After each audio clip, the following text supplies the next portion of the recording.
Hello and नमस्ते सबैजनालाई welcome to my channel. आज हामी यो गुन्द्रुकको अचार बनाउन गइरहेका छौँ। गुन्द्रुक एउटा यस्तो खानेकुरा हो जसलाई हामीले विभिन्न परिकार बनाउन सक्छौँ। यो झोल बनाएर खाँदा पनि मिठो हुन्छ र विभिन्न तरिकाको अचार। र आज भने म गुन्द्रुकको ड्राई अचार बनाउन गइरहेको छु। फर्स्टमा आफूलाई चाहिने जति गुन्द्रुक लिएर तातो तेलमा फ्राई गर्ने। यो फ्राई गरेको गुन्द्रुक चाहिँ एकदमै क्रन्ची ड्राई हुन्छ र यसले हामीलाई लङ स्टोरेजको लागि पनि हेल्प गर्छ। र अब त्यसको लागि मैले लसुन पनि मसिनो गरेर काटेँ र यसलाई पनि रातो हुने गरेर फ्राई गर्ने। हेर्नुहोस् न, अब रातो रातो भयो। अब यसलाई निकाल्ने र अब पछि म यसमा अदुवा पनि यस्तै गरेर सानो सानो गरेर काट्ने र यसलाई पनि फ्राई गर्ने।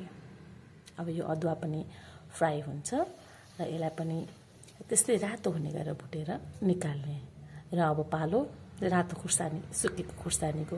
र यो सुकेको खुर्सानी चाहिँ आफूलाई कतिको पिरो मनपर्छ त्यही मात्रामा हाल्ने। मैले चाहिँ ठिकैकै मात्रामा राखेको छु। र अब यसलाई पनि कालो कालो हुने गरेर भुट्ने। अब फ्राई गर्ने काम सबै सकियो। यो भुटेको गुन्द्रुक, लसुन, अदुवा र खुर्सानी। अब हामी यसलाई एउटा सफा भाँडोमा मिक्स गर्छौँ। अब अघि भुटेर राखेको यो गुन्द्रुकलाई यो भाँडोमा ट्रान्सफर गरेँ र अब यो गुन्द्रुकलाई चाहिँ अलि मसिनो धुलो बनाउनुपर्छ।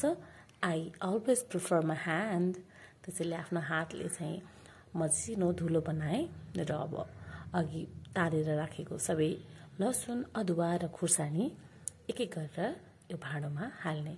खुर्सानी चाहिँ मलाई डाइरेक्ट हातले म्यास गर्नको लागि डर लाग्यो, पिरो हुन्छ भनेर।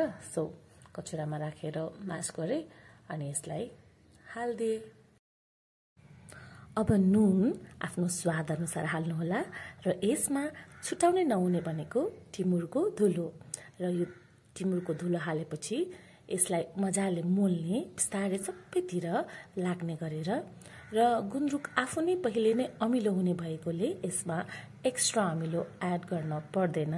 तर हजुरहरूलाई अमिलो बढी मनपर्छ भने कागतीको रस पनि एड गर्न सक्नुहुन्छ। अब हाम्रो गुन्द्रुकको क्विक ड्राई अचार पनि रेडी भयो। You can share this recipe with your friends and family. So enjoy. See you in another vlog.